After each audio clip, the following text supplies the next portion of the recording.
everyone, it is Coco. I'm 50 and I'm sitting outside Waffle House. Do you have a Waffle House in your town?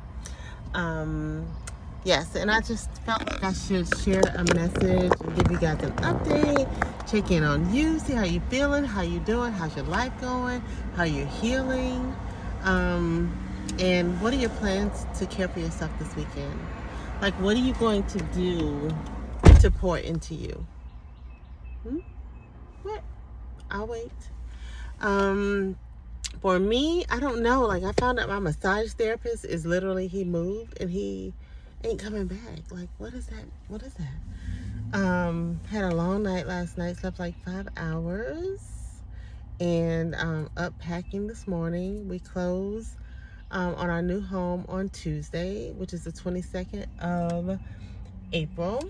And our closing for our current home, has been delayed by at least a week because we found out that there is some moisture under the home in the crawl space.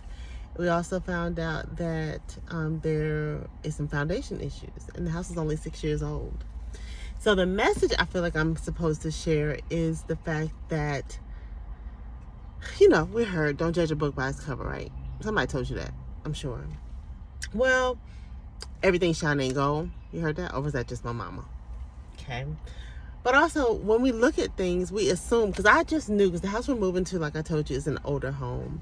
And that wasn't necessarily what I wanted to do. I'm now on board because I want God's plan. And if it does, a friend of mine told me, I got to tell you something.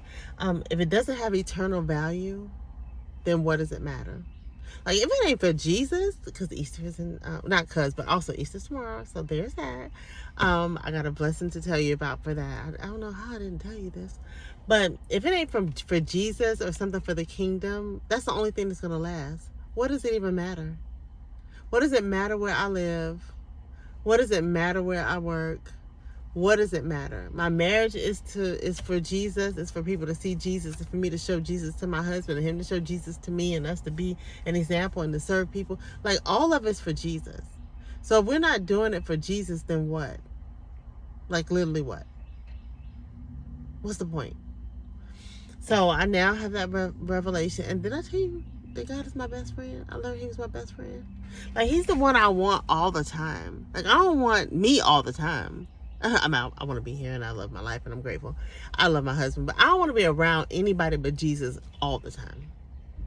He is the only one that I have that I know sees all of me and accepts me anyway, and loves me and chose me and chooses me even when I'm disgusting, right? So Jesus is my best friend, literally. Not to be all super holy and churchy, not that, but Jesus is literally my breath. He is everything. It makes me so emotional because he knows me. Like, the anxious thoughts that I have that I try to act like I don't have, he knows. He created me. But he created me, and he created you to have a great life, to have life more abundantly, to experience things, to have joy, not to be in the safe box that we know about, the things that we know we can do, the things that are within our sphere, is that the word? Within our area to be able to handle. Not that.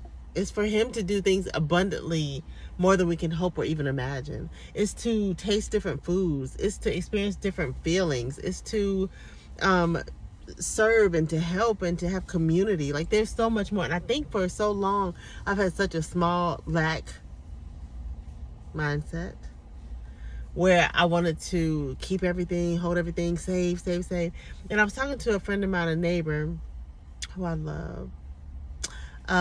She had breast cancer, and she said we would somehow, it's just so much. I had to end up working from her house because our power was out, because the painters were there, and there was this whole situation.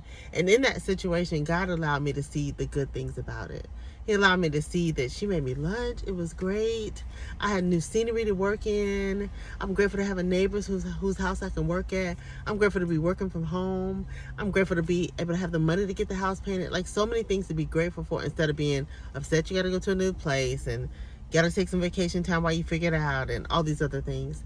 And the example of my husband, who wasn't hard on himself because of not being able to plug things up until later after work the way they need to be plugged back up. He didn't judge himself. He was like, okay, it happened, that's fine. Excuse me, not flippant, but not being hard on himself, which is a message for all of us. Don't be hard on yourself. We make mistakes. Things happen, excuse me.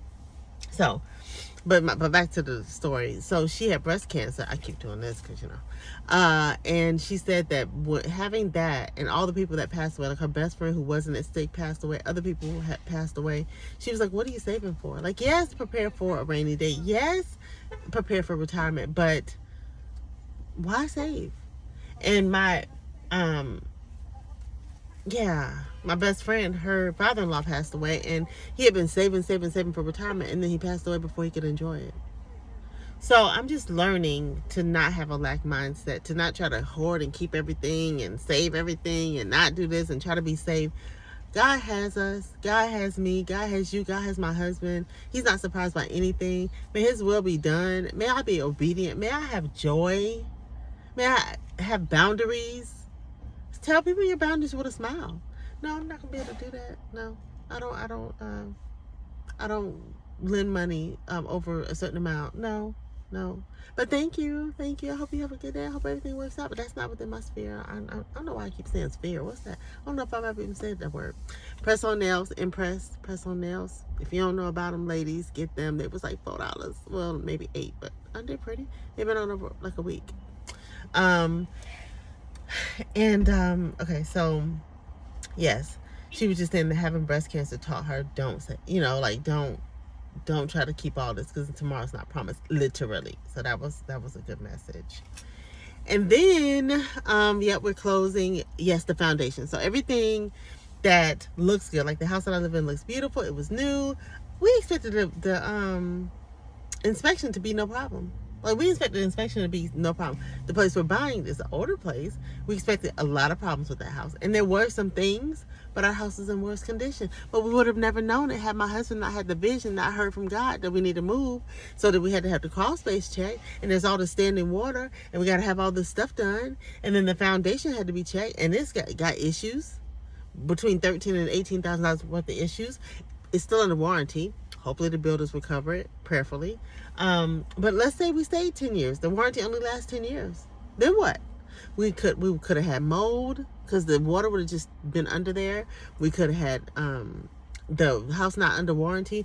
So choosing to look at the things that are good, choosing to look at the blessings in the things that seem to be a little unsavory, a little other than what we planned, other than what we expected, having faith in God that He's got it. Because, like, in all of this, you remember I was very upset about having to move. Now I'm like, oh, get us out of here, Not literally, but, I don't want to be in a house that has water issues. But we're doing the right thing. That's another message. By getting the crawl space taken care of. Thank goodness the sellers still want the house and are willing to wait. Was okay with us pushing back. Even they even suggested we push back the closing date. What kindness. What grace. And so, yes, we're doing the right thing by the bottom of the house. We're getting the foundation taken care of. We're gonna have a warranty with the foundation. We got the whole house painted. We're having it professionally cleaned. We're having the carpet cleaned. Like, we're going above and beyond to make sure that we bless the people who are blessing us by buying our home. And I just think that's so beautiful. And even the realtor was like, y'all, this is a blessing. Like, y'all are some good people, good Christian people. This matters. So that feels good. I'm grateful. Grateful for my husband. Grateful for my heart. And yes, that's a blessing. Y'all got pollen where you live? It's a lot of pollen. This pollen. Did you hear my nose? Okay. And then let me tell you about another blessing. Or should I do it in the next video? Is this a cliffhanger? I'll tell you about my Easter blessing that God did his big one. I'll be back. I'll tell you about it. Maybe I'll do it tomorrow. So in the comments, drop and tell me how you're doing. How's your heart? How's your family? What are you doing for yourself this weekend? What are some hidden blessings that you've experienced in your life?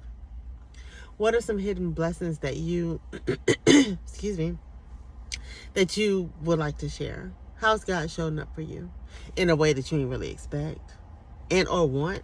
Tell me. Now, I hope that you have a good day.